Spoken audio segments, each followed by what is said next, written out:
Welcome all. This is the second day of GVSU Annual Climate Change Education Solutions Summit.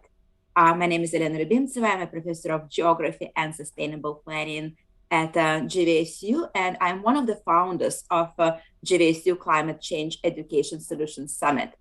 This is the second day of the event and the second event within the second day. So I hope that you all also enjoyed the conversation yesterday with community leaders and the first and the second keynote addresses by Alison Sutter and by Eric Nordman.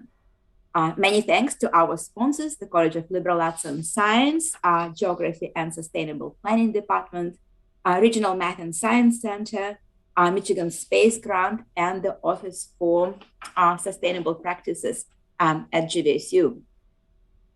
So now I have a pleasure to introduce our panelists today. And why don't you all introduce yourself? So let's hear from all of you. And I am going to tag one person as I see you on my computer screen and change the screen to the gallery.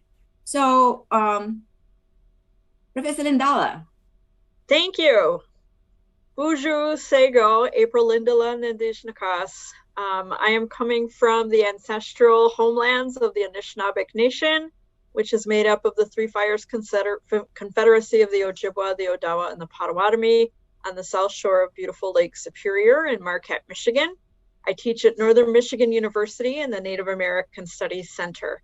And I think for myself, my own relationship with regards to a relationship to the land, I'm reminded by my mother's people that in 1977, delegates from the Haudenosaunee Nation traveled to the United Nations in Geneva to discuss what they called a basic call to consciousness.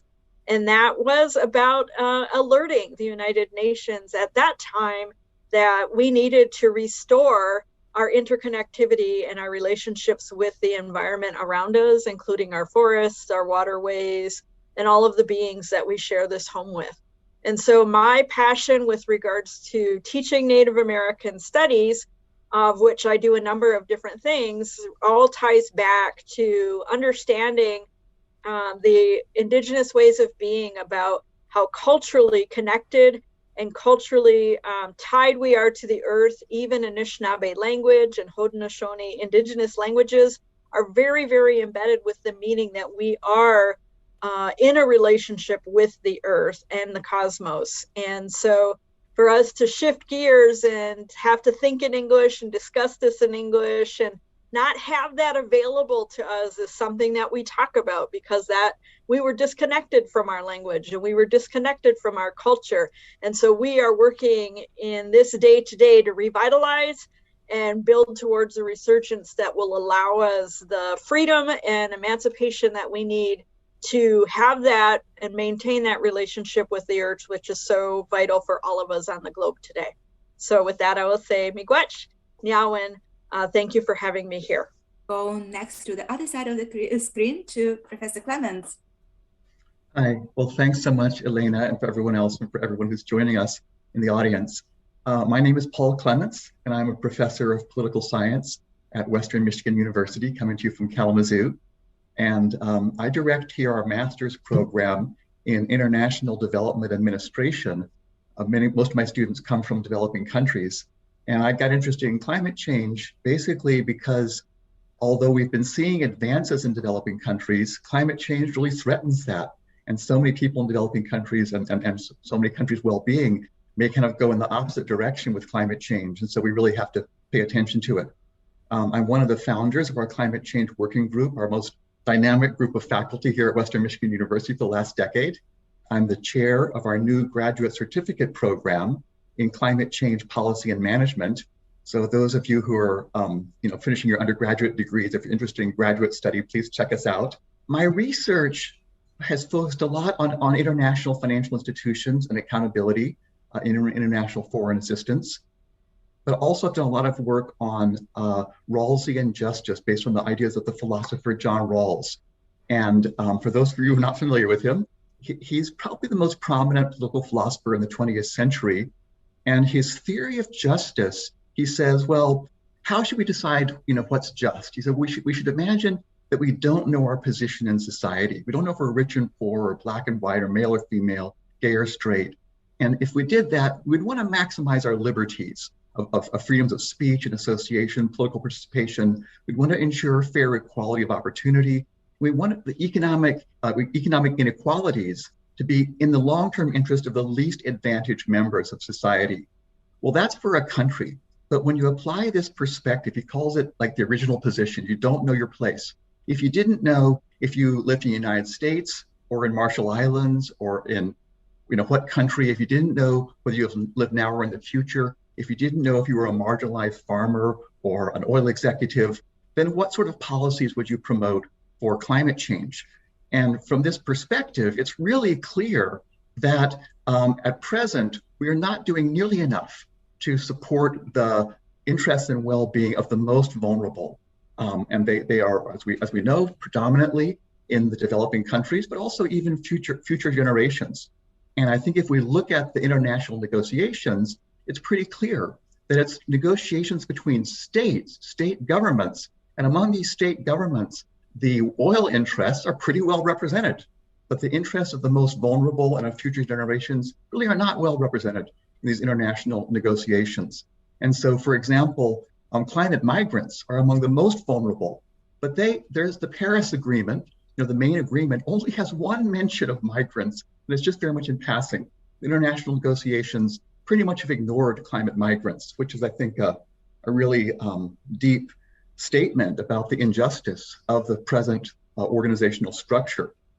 What that means, however, if we can't trust states to represent the vulnerable, then who's going to do it? Well, all that's left is us, is the people, is civil society.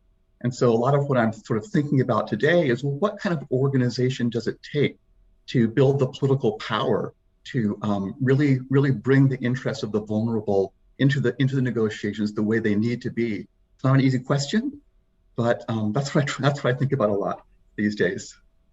Thank you for this great introduction, Paul. I'll go next to Professor Mola. Hello, everyone. It is my pleasure to talk to you and really work on this panel. Aziz Ormola. I'm a professor of public health in the Department of Public Health at Granville State University. And I have been teaching classes on environmental health since long. And what I usually see that very applied community engaged approach to engage my students with such an important agenda like climate change. And we do see mostly an health impact of all those changes. I do research locally in West Michigan and also internationally in Haiti, Belize, Ghana, and my country of origin, Bangladesh.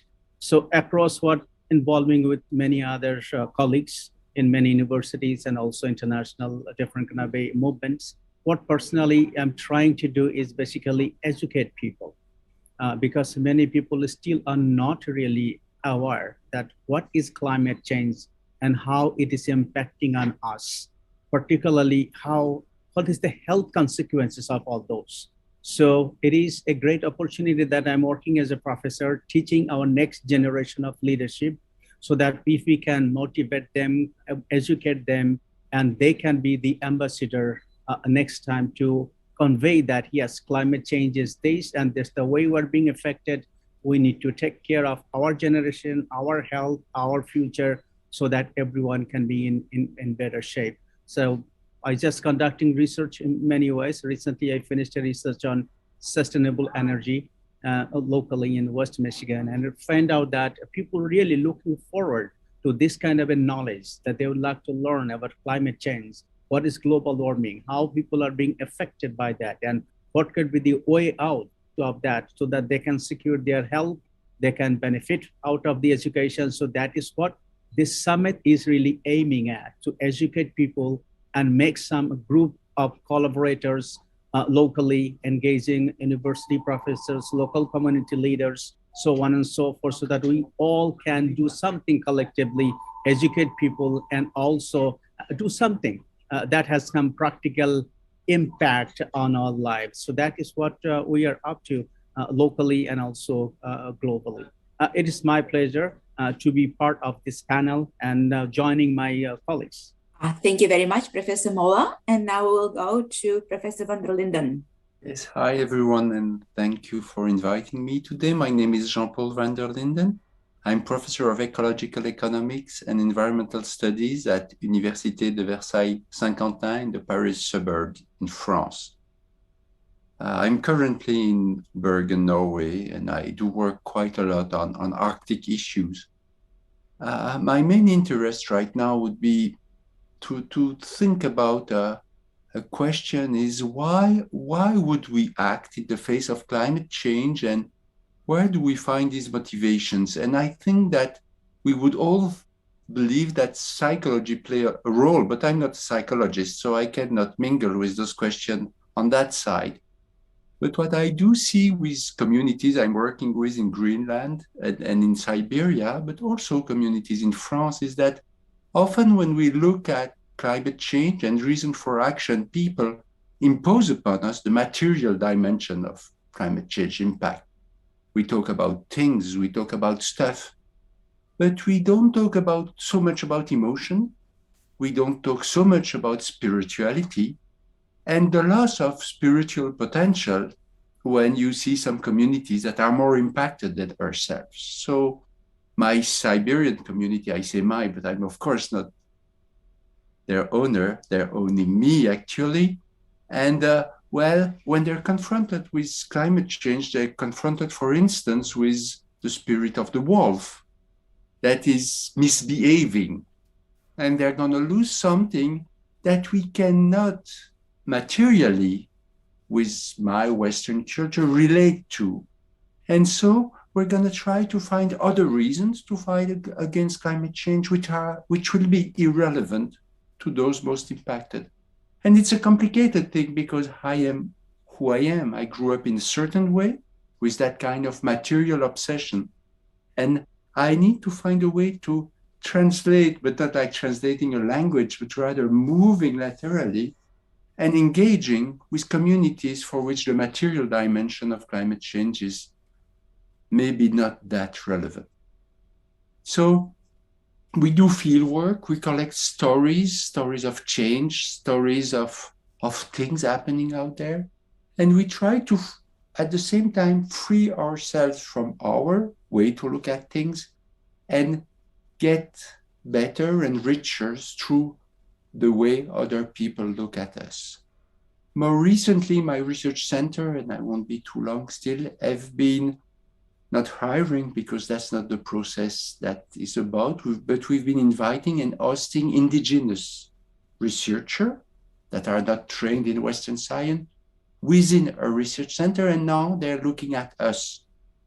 And of course, they have the same problem that we have. We're material, they're not, so they're wondering what motivates us. And we're engaging into a two-step dance, I don't know how to say that with the right word, discovering each other and discovering motivation that are about what we look at since we're little beings. So thank you. You probably remember that the major topic of the discussion really yesterday evening was so how climate justice and how environmental justice are related. Is it the same? Is it not the same? Is it just a question about who is affected or who is participating or who is responsible? So this is going to be my first question to all of you as soon as we end the poll. And then from there, I would like to go and take us to the second question. Of course, you all are teaching climate justice and environmental justice. And so from your experience, how your students really see what is climate justice and what is environmental justice, how they understand the meaning of this concept.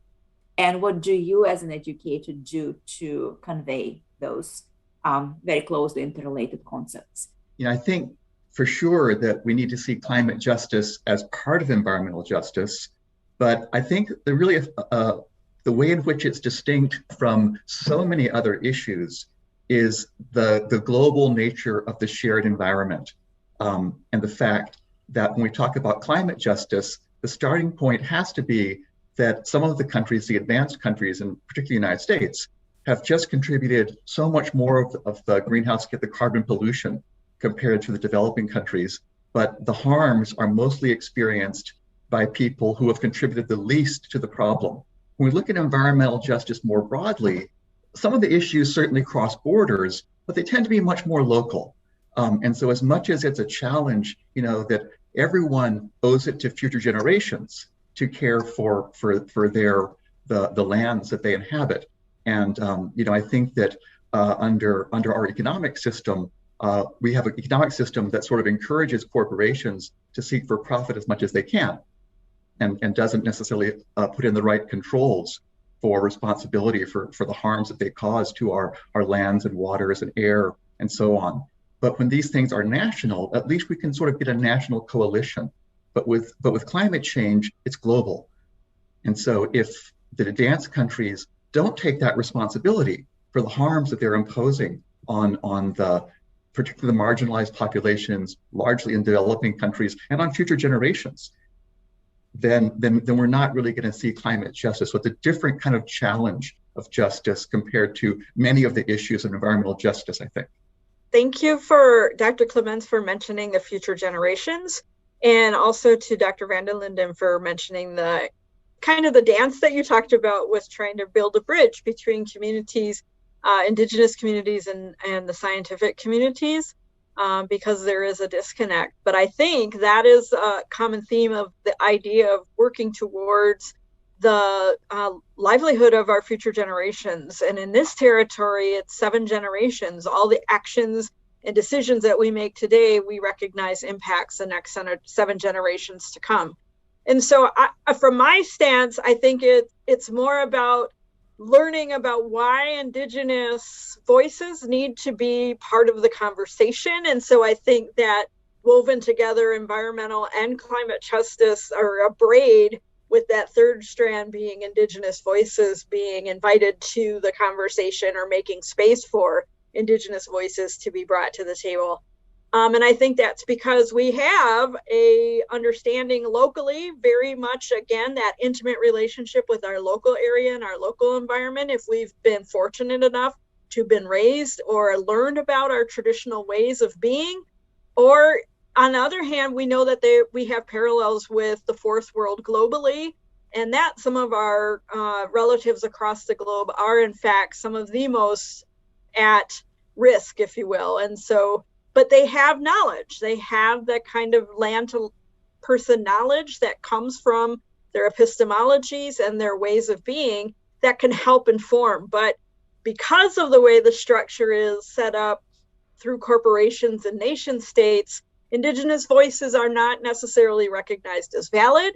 They're not necessarily recognized as having a merit in the conversation. And so I think our role within Indigenous studies is to make space and make noise, to be disruptive, to say we do need to have a voice at this very important conversation, both locally and globally. So thank you. Those are my thoughts on that.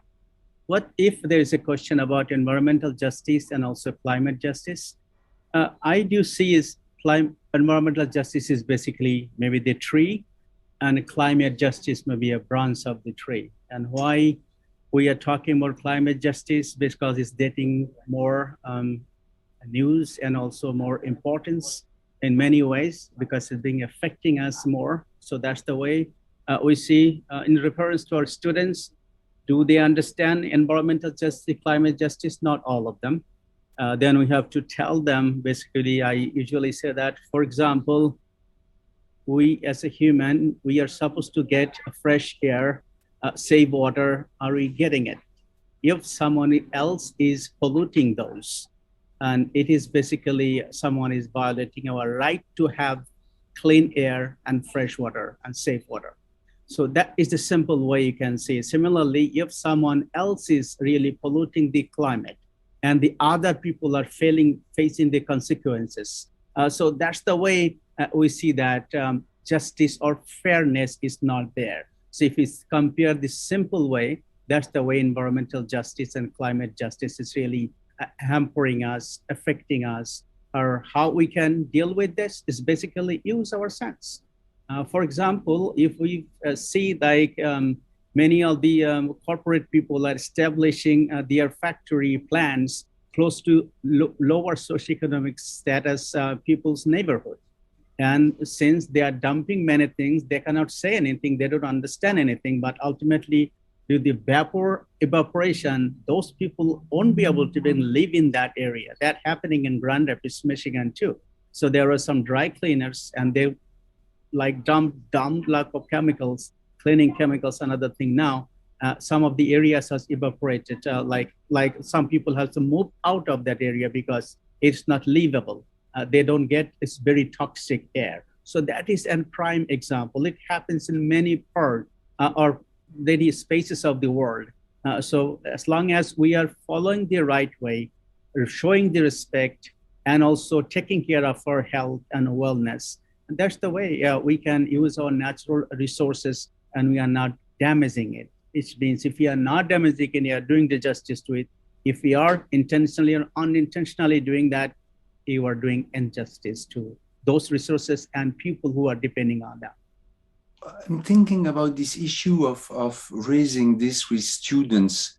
And one of the tricks I use that may be interesting or not is to do the mind of experiment of getting in the feet of their parents and grandparents. Because of course we do have generation ahead, but we have generation past. And some of their actions are now heavy for us, as some of our actions will be heavy for our grandchildren.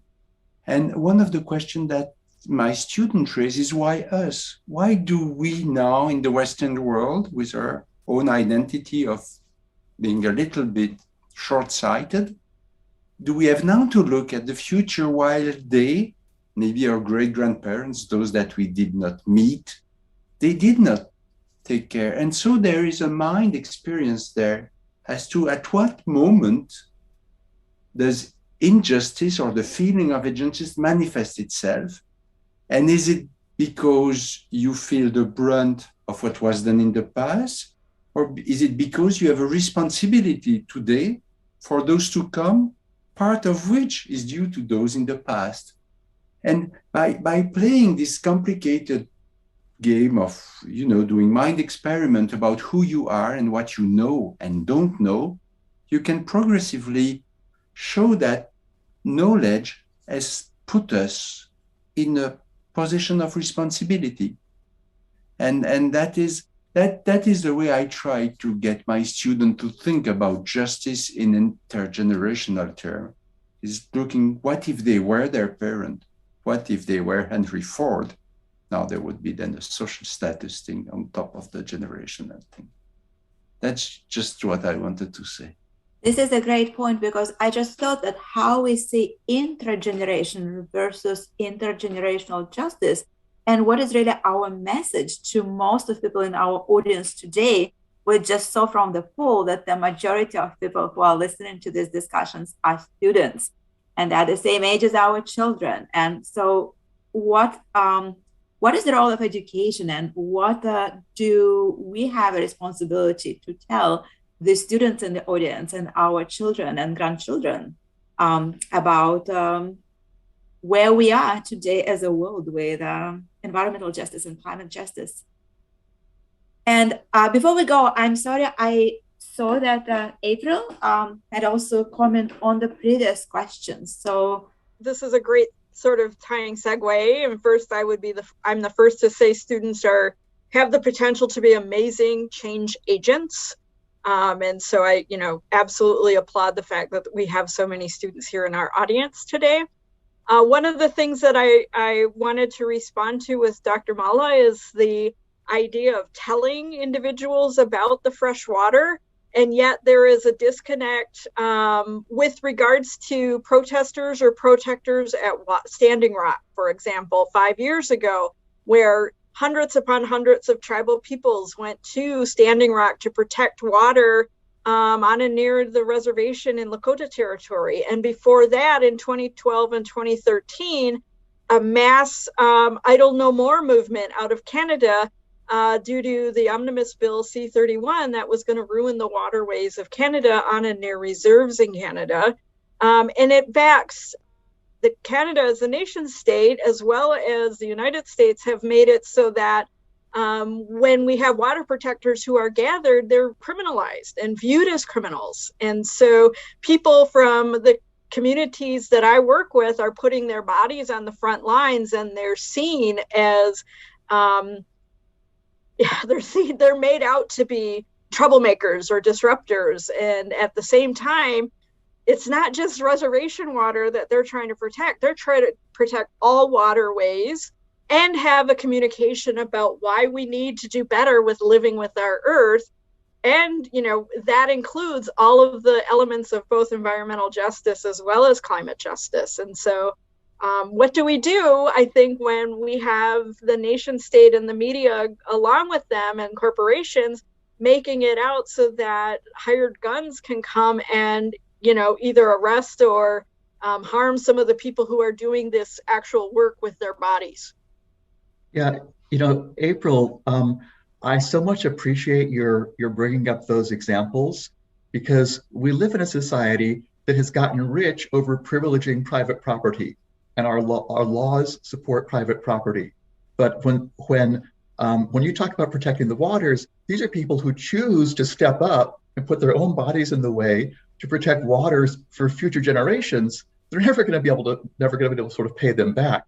And we have a situation where the law is protecting the private property of the current generation, but it's neglecting, as it is, I believe, the interests of the future generations. Then if you are going against that law, but that law is immoral. That law is basically, I would say unjust. So that's the real, I would say there's some real heroism from what you're talking about. And you know, they're really, I teach classes on managing challenges from climate change. And I'm fortunate to have, again, the majority of my students are from developing countries. And they don't have a hard time basically understanding that, look, you know, United States and Europe have really put up the most carbon pollution. And so they have the responsibility. But if you look at the current negotiations, they're not accepting that responsibility. So that's kind of problematic. But I think what they have a harder time with is that the various harms from climate change in terms of the heat and the sea level rise and the changing climate patterns, changing patterns of rainfall and so on, that the harms are so diffuse. Like people are dying in the hundreds of thousands perhaps today, but we don't have that information because it's a heat wave here, it's a big storm that floods over there. And we get maybe fairly good data from the United States, but we don't get the news, you know, from so many of the countries where most of the harm is taking place. And so in terms of coming to grips with the challenges that arise from the very diffuse, you know, of heat and sea level rise and drought and flood and extra rainfall, this is something that I think is challenging for my students. I'd like to add with Paul and also April that definitely we are not really well equipped with the laws, policies, programs that we need to make our environment safe, and also to give a good, like a living landscape to our next generation. It's difficult to convey anything positive in respect to environment to our next generation. That is really not a good experience. Simple things sometimes our generation is doing. Rockford, Michigan, just to get enough for tax money from a company, they allow that company to produce PFAS. That PFAS is a contaminant, and that is causing cancer now in that area. The question is, if the next generation asks that, what kind of people you are that just for some extra tax money, you allow a company to ruin your health and healthy, that's the way you did deal with that time, we may not have any good answer to that, our next generation. So many aspects, like Paul was referring, that our law is not really protecting our environment, our climate, the way it should be. So that is a big challenge. It's like the young advocates, Greta is really questioning our capability and our honesty, our motivation towards environment and towards good climate for the next generation. It's, I think, what can be done though, from the students' point of view, we are professors, we are not police. What we can do really, we can convey the scientific information to our next generation, and then also motivate that, educate them that, hey, what we can do as individual level, as a community level, societal level, maybe higher level, national level, let's do that. That will at least make us happy in future that we could have done this, but we didn't do anything. But in future, we'll be able to say that we could have done this and we did this to protect the environment and protect the climate for the betterment of the next generation. So I think that's the way I'll be conveying message to our next generation, and also that's definitely our student population. Thank you all for these remarks. I also wanted to take a moment to connect this conversation to the presentation of Professor Norman this morning at 11 o'clock. And so in his book and in his presentation, he showed that there is a place for regulations and rules at the global or at the national level. There is a place for the market forces, and then there is a place for the commons, for the community action at the local level. So where do you see these three different components working together, conflicting sometimes, being complementary? And what is it really at play? Can we fully rely on the strength of the community action? Do we need stronger regulations? Do we need more opportunities for market to engage? What are your thoughts on the role of these three forces on climate justice and environmental justice as well? Yes, I remember a German colleague who was working in the field in a project where we were, and there were citizens there, farmers, citizens. And at some point we were talking about climate change and whatnot. And then someone told us, but you know what, you're talking to us about this, but this is, we never chose you, you're not elected. What we want is some sort of climate democracy. And so we took this concept and then began to think, what do they really want? What do they want to vote about? The future of the climate? Do they want elected, those that we elect, to be more in charge of climate issue? And actually there in the end, it's quite obvious what I'm going to say, but it connects to some sort of hijacking of democratic process in our society, where interest groups are able to influence decision makers.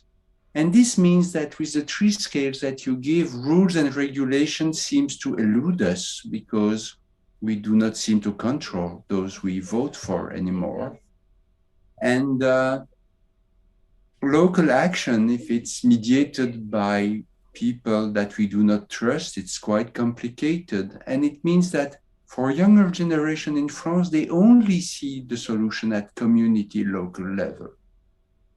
And that is very complicated for someone my generation who believe in the democratic institution and whose grandparents fought for the right to vote. And so I'm not answering your question, Elena, but what I'm certainly thinking is that we do have a problem where some scales we can still control locally and we can still act on radically to promote climate justice. And the other scales, we really have a problem. And I'm really worried that some people believe that the solution would be to work only at small scale and not at that larger scale. Yeah, thank you. I have to say that I did listen to Eric Nordman's presentation, and I found it a little bit troubling. He was talking about the role of regulation compared to the role of civil society and multiple experiments, talking about how if we look at the history of these last 30 years of climate negotiations, that the top-down approach has not worked very well. And so the Paris Agreement in 2015 said, okay, let's just have nationally determined contributions where each country decides, what they're going to do. And he was talking about how that is consistent with the common property approach that the Eleanor Nordstrom proposes. Well, Eleanor Nordstrom came and spoke in my department. I know her work, and I think that she would be pretty troubled by the way in which, if we just look at each country deciding what it wants to contribute, if we don't bring together the issue of, well, who caused the problem, and in terms of who caused the problem, well, where are the harms of that problem showing up? Then if you just look at, well, okay, each country is going to reduce its carbon emissions as much as they can. Well, I'm all for multiple experiments. I'm all for everyone trying to do what they can. But if you don't connect the question of responsibility for those harms that you've caused with the idea of let's all do what we can, and that seemed to me that's what he was doing. He wasn't bringing up the question of responsibility. And you're not going to get climate justice if you just look at each country, putting forward what it wants with their nationally determined contributions. Well, Paul, if I hear you correctly, the main question is accountability, right? How we can, and what are the ways of achieve accountability at the global scale? Clearly the issue is that we have individual nation states that are all coming together. And right now it's those that are more powerful, such as the advanced countries, that have actually contributed more to the problem, and they've been unwilling to accept accountability. So for our audience here, especially for our young people, one of the things I'd ask you to be thinking about is, what is the responsibility that you and I bear because our country got rich basically by carbon polluting, and our American average emissions are still much, much higher than those in China, those in other parts of the world. And so we're basically causing this problem. And we're giving this responsibility to our children. And so what are the responsibilities that we bear individually and collectively for the harms that we're causing that are mostly going to be, in other countries and in future generations? And that's not an easy question, but I think that's a question that we're going to have to face more strongly than we've done today, or than we do generally today. I don't mean today at this meeting, but. Yeah, let me echo with Professor Clement. He's very right that there should be someone need to take responsibility and make them accountable. And definitely climate change, environmental justice is not going to solve taking a top-down approach.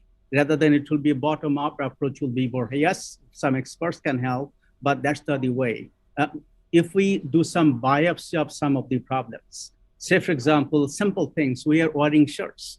The shirts is being stressed in developing nations, and they are facing all those discharge of the chemicals and other things. They have zero knowledge sometimes that what kind of a discharge and chemicals can harm them. So we developed nations are creating that problem on them. When it is time to take action and take responsibility, we don't want to spend a penny for that, even though we created that problem. So that is some kind of a stuff going on globally. So globally, definitely the developed nations got to take responsibility, and they should recognize that, yes, they made some mistake. As a result, the other nations are facing the consequences, and not only just recognizing that the problem, they got to really do something to solve that, take care of that. That is maybe the global stage, and then that kind of a planning can disseminate it at national and local level. That's I see from global scale. Local scale, I see that one, maybe being a professor, what we can do, we can involve our students, hey, whatever you know about climate justice and environmental justice, convey that to your neighbors, to your family, to your friends, and do some risk assessment of climate justice in this neighborhood or that neighborhood. And something good already happening. For example, in Grand Rapids, there is a Grand Rapids Climate Change Council. They have been doing a great job.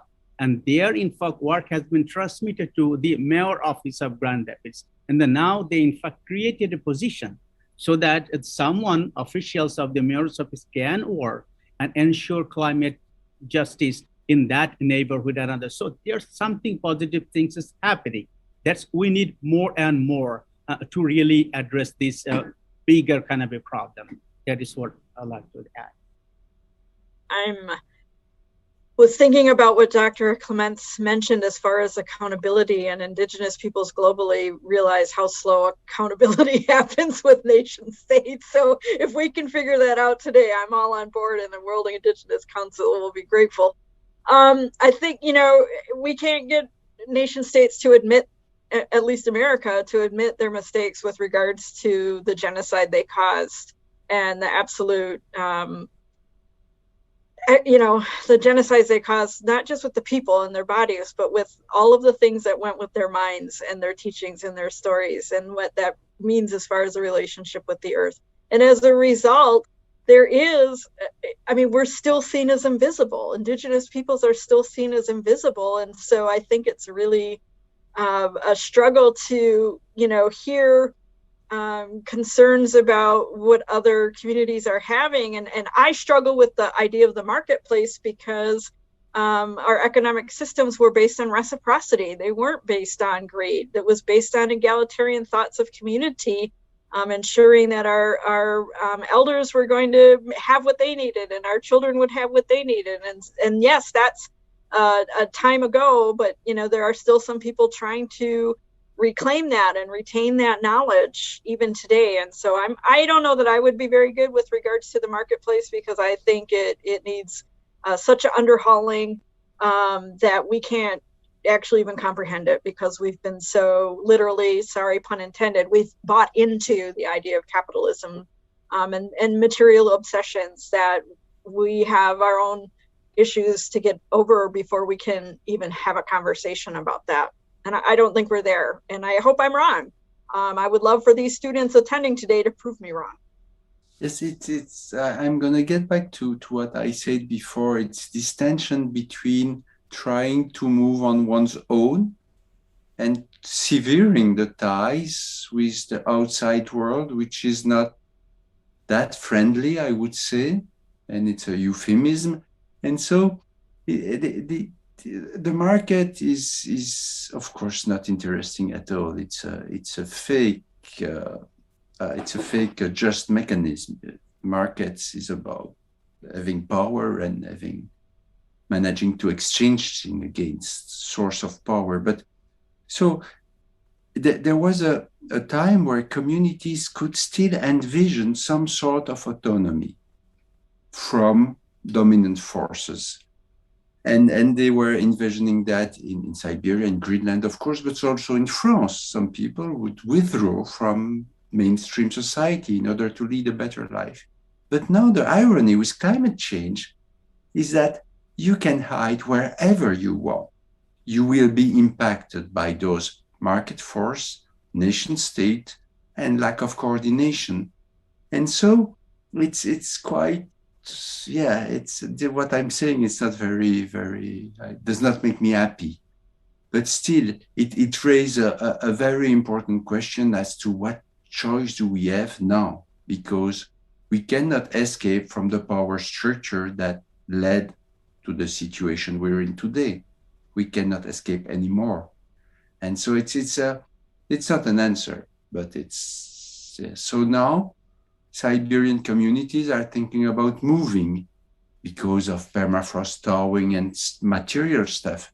And the big question is, where do you move? And what do you lose in different places? If you move to a city, you will lose one set of stories and tradition and things that carry you. But if you move further in unpopulated place, you lose access to all infrastructure that you inherited from Soviet times. So it's, I'm not sure it's an answer, but what I do see is that no one is safe from climate change now. And that is a quite threatening situation. This is so true. But on the other hand, we know that even though it's true that no one is safe, some communities are much more vulnerable than others. And not everybody is exposed to this in the same way to climate change. Not everybody has the same sensitivity. And of course, people have very, very different assets in developed and developing countries to prepare and adapt to climate change. So this is going to be my next question: how we can deal with those inequalities in vulnerability to climate change. Last question about how we can address those inequalities, global inequalities and local inequalities in human vulnerability to climate change.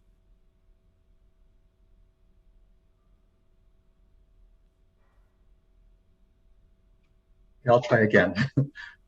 So I think sadly this does, again, once it comes back to the question of responsibility, and that what we're going to need, because those who are vulnerable, like, okay, Aziz, I'm going to use an example from Bangladesh. That's been one of the very few places where there's a study of, in the main slum in Dhaka, the capital city, of comparing climate migrants to people who chose to, who came and live in the slum, but came from the villages, but chose to come. And the climate migrants, basically, they lost their livelihoods to a flood. They lost everything at once. They just had to go somewhere. And so then like 6 years later, then they're making on average 58 cents a day, whereas the people who chose to come, still in a slum, are making $1.78 a day. The climate migrants are on average unemployed, 20% of them are unemployed, and none of the non-climate migrants are unemployed. All of the climate migrants would like to go back to their home village. It's not possible. Whereas only 40% of the non-climate migrants want to go back to their home. So if this is the harm that our carbon pollution is going to be imposing, they're anticipating that, okay, today globally, the refugee populations globally, we know that their treatment is completely inadequate, the support for refugee populations. And whereas there are maybe 80 million worldwide today displaced people and refugees, we'll probably have an additional 200 or some million coming by 2050. Who knows? But that's a broad estimate. And way, way more than what we have today. And so it's going to take much stronger institutions of global governance. So it has to have a strong top-down element.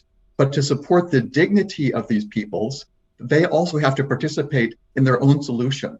So it's not a question of bottom down or top down or bottom up. It's both. It needs to be bottom up and top down. And again, our United Nations and our refugee organizations, they don't yet have, they're nowhere near being prepared for the challenges that they're going to be facing in the coming decades. And so strengthening that, it's going to be a big challenge. Okay, let me echo with Paul. Definitely, people might be thinking about, okay, the global village cannot be an egalitarian society. We understand that, but it doesn't mean that we will be seeing some segment of the population invisible. That is not accepted as well. And we cannot really also accept that certain of our actions, policies, and programs, even laws, with discriminating people. So the example Paul has given from the country I'm from, in fact, those people, these migrants didn't come on their own wish. They are forced to migrate from their own ancestral land. They are very happily living in there. Now, it is the condition. It is the global crisis. Climate crisis moved them away from their own land, their preferred land, to another place. And now, spending their whole life savings, they have nothing but just like to live in there with some dignity and justice. That's the one they are not getting as a human. Like, if we consider this world is like a civilized world, then we should show some civility to everyone at least. It may not be equal, but at least everyone should get a taste of civility, human kind of a behavior, and also right to live on. So that's the part I think our leaders are missing, and also sometimes ignoring the fact that being human, we should really deserve some better treatment. Sometimes you are giving like too much of high level of quality treatment to some people, while you are not even seeing some other segment of the population. What April just mentioned, that the indigenous population seem across the nations, they are invisible. Can we think of that kind of a situation at this stage of our civilization?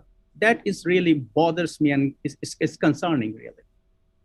We have a few questions from the audience, so I'm going to start sending those to you, and just please answer as you see questions that are appealing to you. So the first question is, as students, how we can approach the subject of environmental justice and climate justice to conservative parents?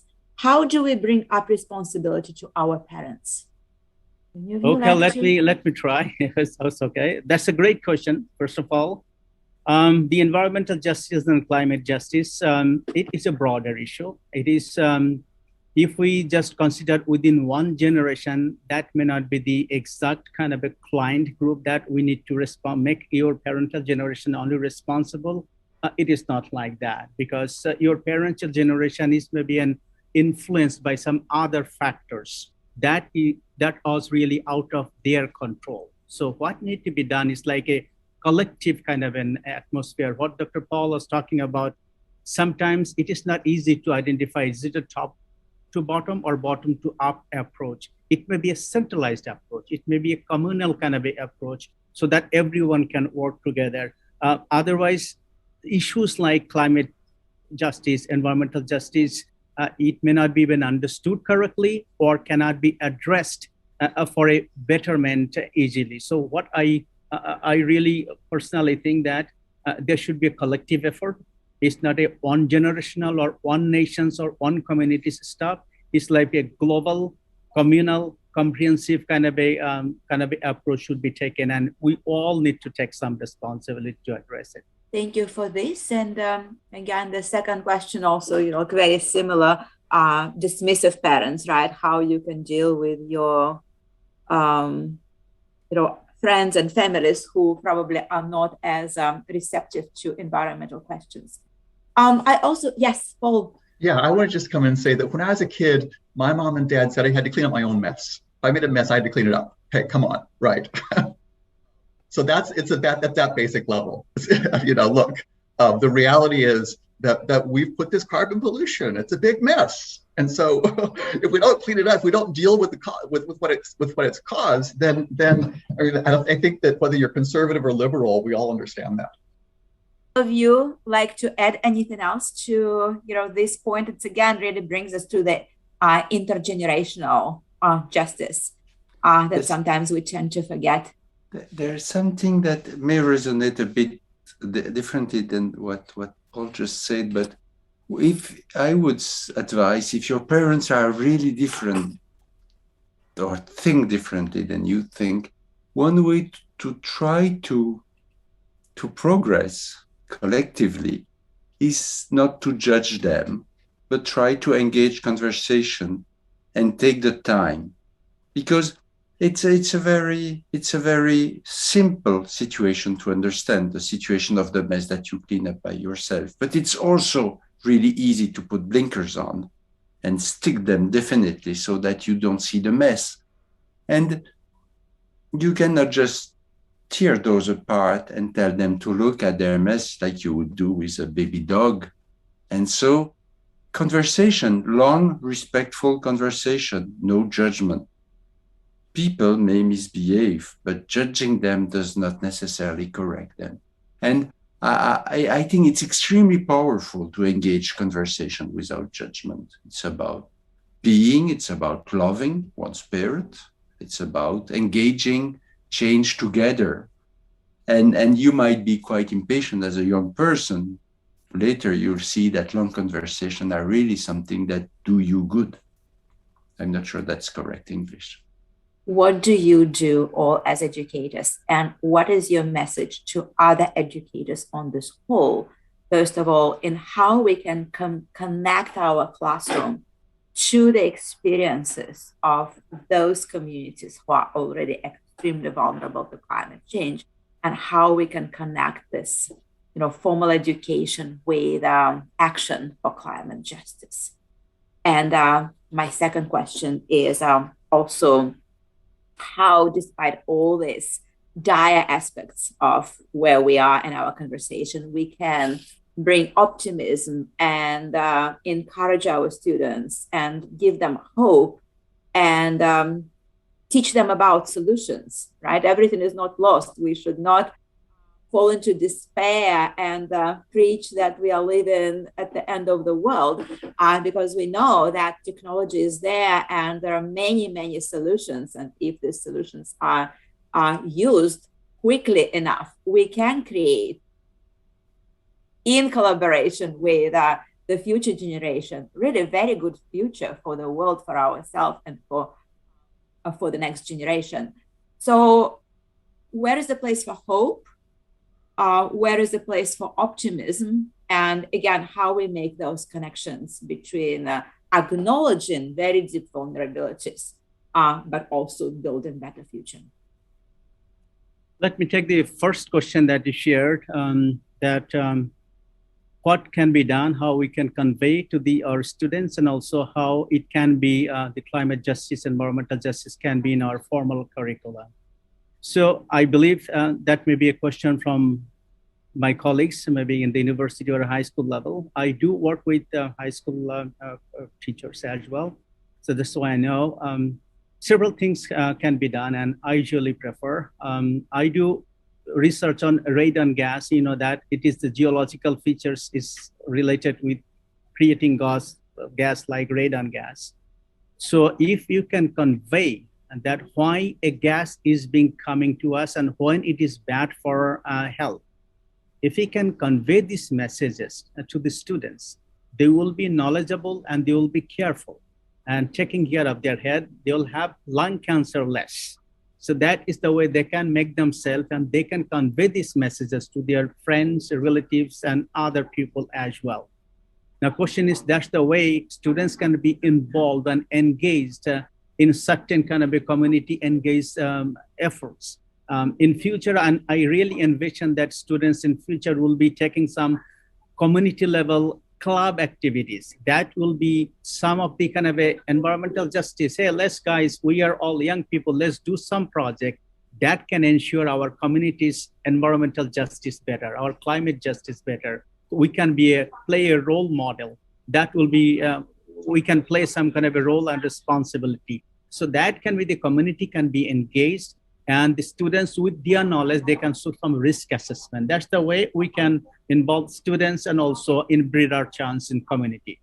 And how that can be part of the curricula is the professors or teacher really give some assignment as part of their syllabus that, okay, on this week, after finishing the climate justice chapter or topic, you are going to go out in the community and assess the damage caused by climate justice or anything else, and environmental justice. And you yourself, whatever you found, find out what can be done to really reduce that kind of a damage. And what do you recommend that other people can do? So assignment like that can be part of the curricula, and people definitely will be learning. And really, they're sharp and smart generation. They will be able to use all those techniques, modules, and learning very effectively and efficiently. I have one more question from Trisha. Governmental organizations are responsible for cleanup of numerous environmental messes of companies who are not held liable for their impact, nor their owners or shareholders stripped of their wealth for their behavior. How is the Western model of responsibility impacting the global perspective of climate responsibility? Well, as a political scientist, I'll jump in. And sadly, the history of this is very clear. That is to say that in the United States and other advanced countries, it's taken time for the democratic process to impose responsibility on corporations for the pollutions that they've caused. And we see some cases of success, but plenty of cases where that hasn't happened yet, and where they're still imposing costs on others and not paying the price. But even more than within our own country, we've also seen historically that when we clean up strong environmental regulations here at home, that some of those dirty companies move to Bangladesh, they move to Nigeria, they move to Ghana, they send their medical equipment that they wouldn't dream of putting in a landfill here, and they put it in a landfill in Ghana where kids are playing. So our legal system and our international legal system hasn't caught up to the responsibility, and we've got to push that forward because it's obviously wrong. So I hope we would have more frequently these kind of conversations, both live and on Zoom, whatever future brings us. I also wanted to remind our audience that we will continue climate vulnerability and justice conversations every first Thursday of the month. So if you follow our website, www.gvsu.edu/ccs, under tab Miracle, Michigan Resources for Climate and Land Change Education, you would find the schedule for this year, and you will meet some of the speakers from today's panel again during this year and then the next semester as well. With this, I wanted to say a huge thank you to all of you who have joined us, and of course, huge round of applause again to all our panelists. Thanks very much. Thank you. It's a pleasure to be with you and dear colleagues.